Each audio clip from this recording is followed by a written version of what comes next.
आप सभी को होली की हार्दिक शुभकामनाएं।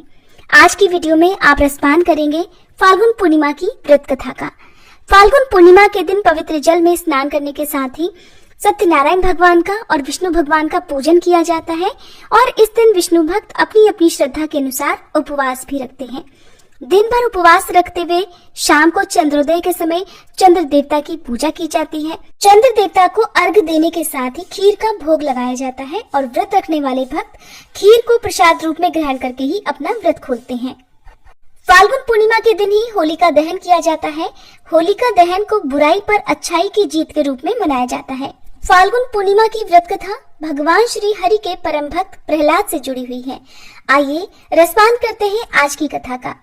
कथा प्रारंभ करने से पहले आप सभी से अनुरोध है, कमेंट बॉक्स में विष्णु भगवान की जय जरूर लिखिएगा। महर्षि कश्यप की पत्नी दक्ष पुत्री दिति के गर्भ से दो महान पराक्रमी बालकों का जन्म हुआ। इनमें से बड़े का नाम हिरण्यकश्यपु और छोटे का नाम हिरण्याक्ष था। दोनों भाइयों में बड़ा प्रेम था। दोनों ही महाबलशाली, अमित पराक्रमी और आत्मबल संपन्न थे। दोनों भाइयों ने युद्ध में देवताओं को पराजित करके स्वर्ग पर अधिकार कर लिया। एक समय जब हिरण्याक्ष ने पृथ्वी को रसातल में ले जाकर छुपा दिया, तब भगवान विष्णु ने वराह अवतार लेकर पृथ्वी की रक्षा के लिए हिरण्याक्ष का वध किया। अपने भाई हिरण्याक्ष के वध से दुखी होकर हिरण्यकश्यप दैत्यों को प्रजा पर अत्याचार करने की आज्ञा देकर स्वयं महेंद्राचल पर्वत पर चला गया। वह भगवान विष्णु द्वारा अपने भाई की हत्या का बदला लेने के लिए ब्रह्मा जी की घोर तपस्या करने लगा। इधर दैत्यों के राज्य को राजविहीन देखकर देवताओं ने उन पर आक्रमण कर दिया। दैत्यगण इस युद्ध में पराजित हुए और पाताल लोक को भाग गए। देवराज इंद्र ने हिरण्यकश्यपु के महल में प्रवेश करके उसकी पत्नी कयाधु को बंदी बना लिया। उस समय कयाधु गर्भवती थी, इसलिए देवराज इंद्र उसे अपने साथ लेकर अमरावती की ओर जाने लगे। मार्ग में उनकी देवर्षि नारद से भेंट हो गई। देवर्षि नारद ने पूछा, देवराज इसे कहाँ ले जा रहे हो? तब देवराज इंद्र कहने लगे, हे देवर्षि, इसके गर्भ में हिरण्यकश्यपु का अंश है, उसे मारकर मैं इसे छोड़ दूंगा। देवराज इंद्र की बात सुनकर देवर्षि नारद कहने लगे, देवराज, इसके गर्भ में तो बहुत बड़ा भगवत भक्त है जिसे मारना तुम्हारी शक्ति के बाहर है, अतः इसे छोड़ दो। नारद जी के कथन का मान रखते हुए देवराज इंद्र ने कयाधु को छोड़ दिया और अमरावती चले गए। नारद जी कयाधु को अपने आश्रम में लेकर आए और उससे बोले, बेटी, जब तक तुम्हारा पति अपनी तपस्या पूरी करके नहीं लौटता तुम यहाँ आराम से रहो। कयाधु उस पवित्र आश्रम में देवर्षि नारद के सुंदर प्रवचनों का लाभ लेती हुई सुखपूर्वक रहने लगी, जिसका गर्भ में पल रहे शिशु पर भी बहुत गहरा प्रभाव पड़ा। समय होने पर कयाधु ने एक पुत्र को जन्म दिया, जिसका नाम प्रहलाद रखा गया। इधर हिरण्यकश्यपु की तपस्या पूरी हुई और वह ब्रह्मा जी से मनचाहा वरदान लेकर वापस अपनी राजधानी चला आया। कुछ समय के बाद कयाधु भी प्रहलाद को लेकर देवर्षि नारद के आश्रम से राजमहल में आ गई। राजमहल में जब प्रहलाद कुछ बड़े हुए तब हिरण्यकश्यपु ने उनके शिक्षा की व्यवस्था की। प्रहलाद गुरु के संपर्क में शिक्षा ग्रहण करने लगे। एक दिन हिरण्यकश्यपु अपने मंत्रियों के साथ सभा में बैठा हुआ था। उसी समय प्रहलाद अपने गुरु के साथ वहां आए। प्रहलाद ने अपने पिता को प्रणाम किया। ये देखकर हिरण्यकश्यपु ने उसे अपनी गोद में बिठाकर दुलार किया और कहा, वत्स, तुमने अब तक अध्ययन में निरंतर तत्पर रहकर जो कुछ सीखा है उससे कुछ अच्छी बात सुनाओ।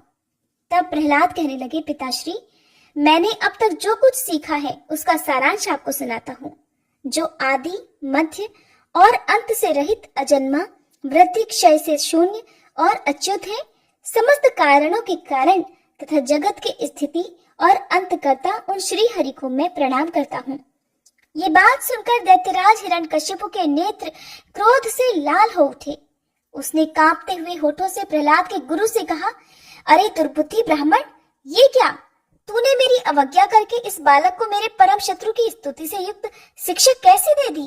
प्रहलाद के गुरु ने कहा, दैत्यराज, आपको क्रोध के वशीभूत नहीं होना चाहिए। आपका पुत्र मेरी सिखाई हुई बातें नहीं कह रहा है। हिरण्यकश्यपु बोला, बेटा प्रहलाद, बताओ तुम्हें ये शिक्षा किसने दी है? तुम्हारे गुरुजी तो कहते हैं कि मैंने तो इसे ऐसा उपदेश दिया ही नहीं। प्रहलाद तब बोले, पिताश्री, हृदय में स्थित भगवान विष्णु ही तो संपूर्ण जगत के उपदेशक हैं। उनको छोड़कर और कौन किसी को कुछ सिखा सकता है भला?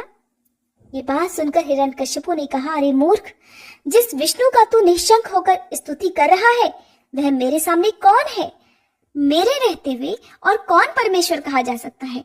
सब कुछ जानते हुए भी तू मौत के मुख में जाने की इच्छा से बार बार ऐसा बोल रहा है। ऐसा कहकर हिरण्यकश्यपु ने प्रहलाद को अनेक प्रकार से समझाया, पर प्रहलाद के मन से श्री हरि के प्रति भक्ति और श्रद्धा भाव कम नहीं कर पाया। तब अत्यंत क्रोधित होकर हिरण्यकश्यपु ने अपने सेवकों से कहा, अरे ये बड़ा दुरात्मा है, इसको मार डालो। अब इसके जीने से कोई लाभ नहीं है, क्योंकि यह शत्रु प्रेमी तो अपने ही कुल का नाश करने वाला हो गया है। हिरण्यकश्यपु की आज्ञा पाकर उसके सैनिकों ने प्रहलाद को अनेकों प्रकार से मारने का प्रयास किया, पर उनके सभी प्रयास श्री हरि की कृपा से असफल हो जाते थे। उन सैनिकों ने प्रहलाद पर अनेक प्रकार के अस्त्र शस्त्र से आघात किए, पर प्रहलाद को कुछ नहीं हुआ। उन्होंने प्रहलाद के हाथ पैर बांधकर समुद्र में फिकवा दिया, पर प्रहलाद फिर भी बच गए। उन सब ने हिरण्यकश्यपु की आज्ञा से प्रहलाद को अनेकों विषैले सांपों से डसवाया और पर्वत शिखर से गिराया, पर भगवान की कृपा से प्रहलाद को कुछ भी नहीं हुआ। हिरण्यकश्यपु ये सब देखकर बहुत क्रोधित हुआ। उसने अपनी बहन होलिका को आदेश दिया कि वह प्रहलाद को गोद में लेकर आग में बैठ जाए, क्योंकि होलिका को यह वरदान प्राप्त था कि अग्नि उसका कुछ नहीं बिगाड़ सकती। तब अपने भाई का आदेश मानकर होलिका भक्त प्रहलाद को अपनी गोद में लेकर आग में बैठ गई। भक्त प्रहलाद हाथ जोड़कर आंखें बंद किए लगातार नारायण नारायण का जप कर रहे थे। इधर भगवान श्री हरि की कृपा से जलती हुई अग्नि में भक्त प्रहलाद तो जीवित बच गए, लेकिन होलिका उसी अग्नि में जलकर भस्म हो गई। तब से मान्यता है कि बुराई पर जीत की अच्छाई के रूप में हर साल फाल्गुन पूर्णिमा की तिथि को होलिका दहन किया जाता है।